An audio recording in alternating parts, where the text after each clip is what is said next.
Talking today about working out in a fasted state or a calorie deficit.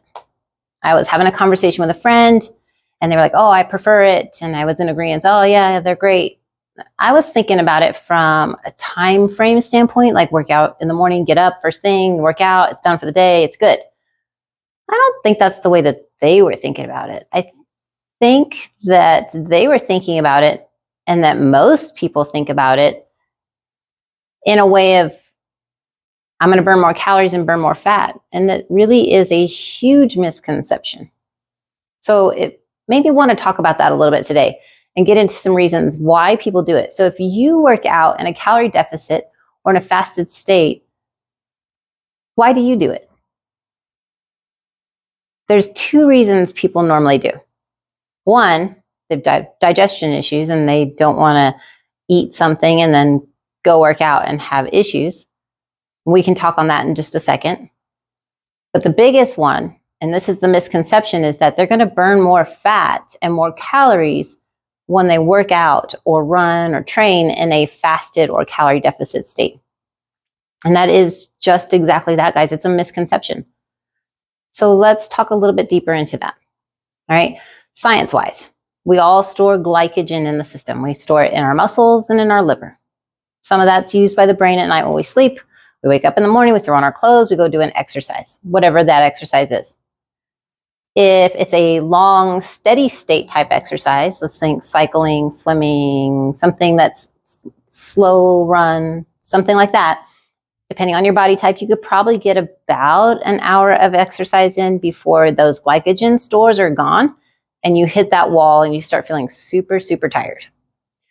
If it's a intense fast state exercise, let's think like a HIIT class or powerlifting, something like that. Again, depending on your body type, you may get about 20 minutes in before you hit that wall and start getting super tired. All right, so what happens when those glycogen stores are gone?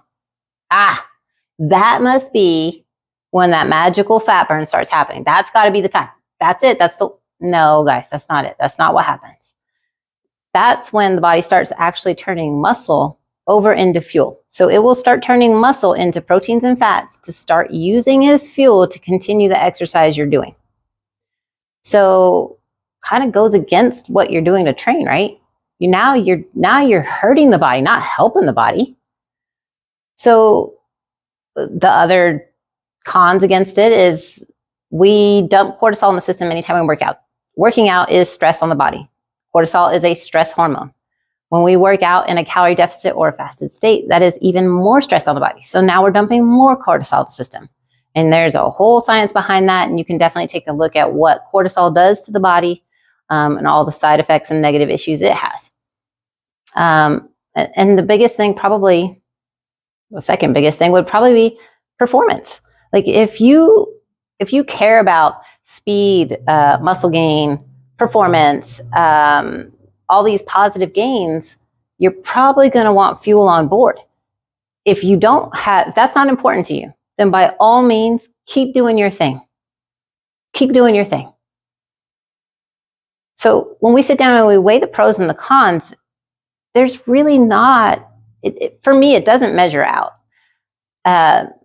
So it just makes me want to ask again, like if you work out and want to work out in a calorie deficit or fasted state, why do you do it?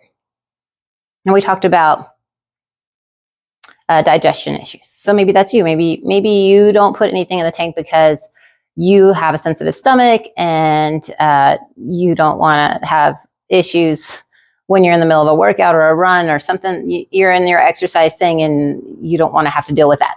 Okay, so when you do have something on board, and this has been your experience, when are you fueling before workout and what are you fueling with? Two big questions. So it doesn't need to be right before your workout. 45 minutes to an hour is perfect. And that doesn't even need to be a huge breakfast. Like that's like a small snack. That's all we need to have something on board so the body has something to burn. And then what are you putting in the system? What you don't want to have is a bunch of fibers. So don't load up on a bunch of fruits and juices, fruit juices, things like that. None of that. Also, you don't want to have a bunch of animal protein on board, so a bunch of eggs and sausage, bacon, all that stuff. Nope, none of that. Body cannot break that stuff down once it's in a burning state, a workout state. Anything above a zone 2, your body can't use proteins anyways. So all of that is just going to sit in the gut and in the intestine, and blood flow is going to go to doing other things other than breaking down food. It's going to go to the working muscles. So all that's just going to sit there, and that's exactly why you have those digestion issues. So the things that you could fuel with that will definitely help you would be like a simple piece of toast with some honey on it. Oatmeal, that's my go-to. Oatmeal. I usually have about an hour before I work out. And again, it's not a huge meal, guys. It's just what we would think is a small snack.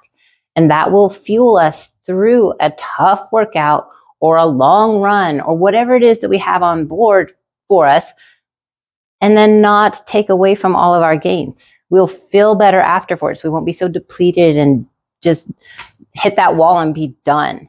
And we're not hurting the body. So